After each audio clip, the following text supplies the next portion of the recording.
ने कभी सोचा है कि किसी समाज को सच में समझने के लिए सिर्फ किताबें पढ़ना काफी है या फिर उनके बीच जाकर जीना पड़ता है?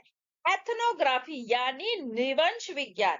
आज हम जानेंगे निवंश विज्ञान क्या है, इसकी प्रमुख विशेषताएं, इनके प्रकार। तो चलिए शुरू करते हैं। निवंश विज्ञान एक गुणात्मक शोध पद्धति है जिसका उपयोग समाज शास्त्र और मानव शास्त्र में किसी समुदाय, संस्कृति या समूह का उनके प्राकृतिक वातावरण में अध्ययन करने के लिए किया जाता है। मान लीजिए आप किसी गांव की जीवन शैली समझना चाहते हैं, तो आप केवल किताबें नहीं पढ़ते बल्कि गांव में रहते हैं, लोगों से बात करते हैं, उनके रीति रिवाज, त्योहार, कामकाज को देखते हैं। यानी आप उनके जीवन का हिस्सा बनकर उन्हें समझते हैं। यही है निवंश विज्ञान। लोग जैसा जीते हैं वैसा ही समझना, बाहर से नहीं, अंदर से। क्यों इसे गुणात्मक पद्धति कहते हैं? क्योंकि इसमें आंकड़े कम होते हैं, अनुभव, व्यवहार, संस्कृति पर ध्यान होता है।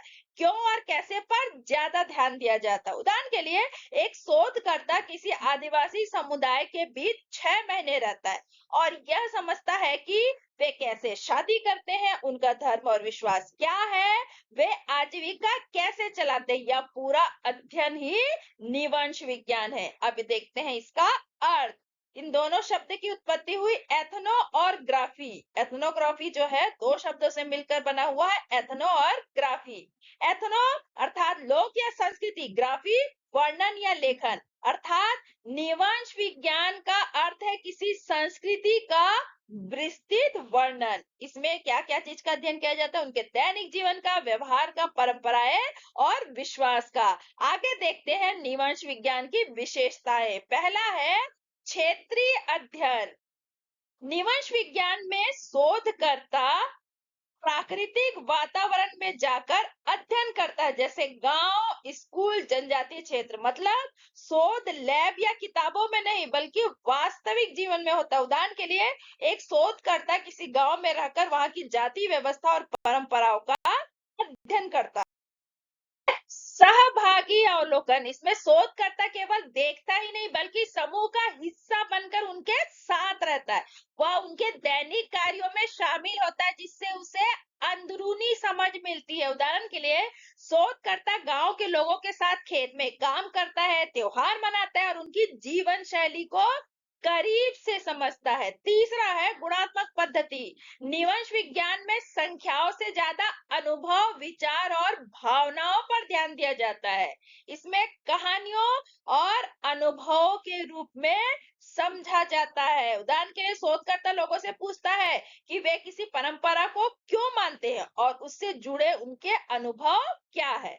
अगला है समग्र अध्ययन। यह केवल एक पहलू नहीं बल्कि पूरे समाज या संस्कृति का संपूर्ण अध्ययन करता है। इसमें शामिल होता है रीति रिवाज, परंपराएं, आर्थिक स्थिति, सामाजिक संबंध। उदाहरण के लिए किसी जनजातीय समुदाय का अध्ययन करते समय केवल उनके त्योहार ही नहीं बल्कि उनके खान पान, पहनावा, विश्वास और जीवन शैली भी देखी जाती है। अगला है दीर्घकालिक अध्ययन। निवंश विज्ञान में शोध लंबे समय तक चलता है, महीनों या वर्षों तक। इससे शोधकर्ता को गहराई से समझने का मौका मिलता है। उदाहरण के लिए एक शोधकर्ता 1 साल तक किसी गांव में रहकर धीरे धीरे उनके व्यवहार और बदलावों को समझता है।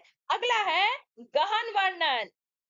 इसमें केवल घटनाओं का वर्णन नहीं बल्कि उनके पीछे के अर्थ को समझना जाता है। क्या हुआ के साथ क्यों हुआ भी बताया जाता है। उदाहरण के लिए अगर लोग किसी त्योहार पर नाचते हैं तो निवंश विज्ञान यह भी बताएगा कि वह नाच उनके लिए क्या महत्व रखता है। पर निवंश विज्ञान में कोई सख्त नियम नहीं होते। शोधकर्ता परिस्थिति के अनुसार अपनी विधि जो है वो बदल सकता है। उदाहरण के लिए अगर इंटरव्यू से सही जानकारी नहीं मिल रही तो शोधकर्ता अवलोकन से या बातचीत का सहारा से भी जान सकता है। अगला है अंदरूनी दृष्टिकोण। निवंश विज्ञान में लोगों को उनकी अपनी नजर से समझने की कोशिश की जाती है या बाहरी दृष्टिकोण से अलग होता है। उदाहरण के लिए किसी परंपरा को अंधविश्वास कहने के बजाय यह समझा जाता है कि उस परंपरा का उस समाज में क्या महत्व है। आगे है निवंश विज्ञान के प्रकार। पहला है यथार्थवादी शोधवादी निवंश विज्ञान यह पारंपरिक प्रकार है जिसमें शोधकर्ता निष्पक्ष और तटस्थ रहने की कोशिश करता है। इस प्रकार से शोधकर्ता अपनी व्यक्तिगत राय नहीं देता, तथ्यों को जैसा है वैसा प्रस्तुत करता है।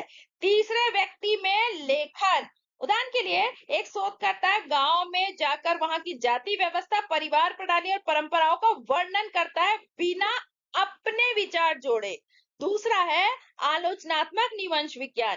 यह प्रकार समाज में असमानता, शोषण और सत्ता के मुद्दों पर ध्यान देता है, सामाजिक अन्याय को उजागर करता है, बदलाव लाने का उद्देश्य कमजोर वर्गों की आवाज उठाता है। उदाहरण के लिए एक शोधकर्ता किसी फैक्ट्री में मजदूरों की स्थिति का अध्ययन करता है और दिखाता है उन्हें कम वेतन और खराब परिस्थितियां मिल रही है। अगला है स्वनिवंश विज्ञान। इसमें शोधकर्ता अपने ही अनुभव और जीवन का अध्ययन करता है। मैं में लेखन, व्यक्तिगत अनुभव, सामाजिक विश्लेषण, आत्मचिंतन। उदाहरण के लिए एक शिक्षक अपने स्कूल के अनुभव को लिखता है और बताता है कि शिक्षा प्रणाली में क्या समस्याएं हैं। अगला है सूक्ष्म निवंश विज्ञान। यह छोटे समूह या सीमित समय स्थान के व्यवहार का गहराई से अध्ययन करता है। छोटे स्तर पर अध्ययन विशेष घटना पर ध्यान दिया जाता है। उदाहरण के लिए किसी एक कक्षा में 1 महीने तक छात्रों के व्यवहार का अध्ययन करना। व्यापक निवंश विज्ञान या बड़े समाज या समुदाय का विस्तृत और दीर्घकालिक अध्ययन है। बड़े समूह या पूरे समाज का अध्ययन करता है, अधिक समय और संसाधन इसमें लगते हैं। उदाहरण के लिए पूरे गांव या जनजातीय समुदाय की जीवन शैली, अर्थव्यवस्था और संस्कृति का अध्ययन। अगला है संस्थागत निवंश विज्ञान या किसी संस्था जैसे स्कूल, अस्पताल, ऑफिस आदि का अध्ययन करता है। संस्थागत नियम और व्यवहार का विश्लेषण किया जाता है। यह समझता है कि संस्था कैसे काम करती है। उदाहरण के लिए एक शोधकर्ता स्कूल में जाकर देखता है कि शिक्षक छात्र संबंध और शिक्षा प्रणाली कैसे काम कर रही है। निवंश विज्ञान की विधियां कौन कौन सी होती है? निवंश विज्ञान की विधियां होती है अवलोकन, साक्षात्कार, सहभागिता। इस प्रकार से निवंश विज्ञान के विभिन्न प्रकार समाज के अलग अलग वस्तुओं जैसे व्यक्ति, समूह, संस्था और डिजिटल दुनिया का गहराई से अध्ययन करने में मदद करते हैं।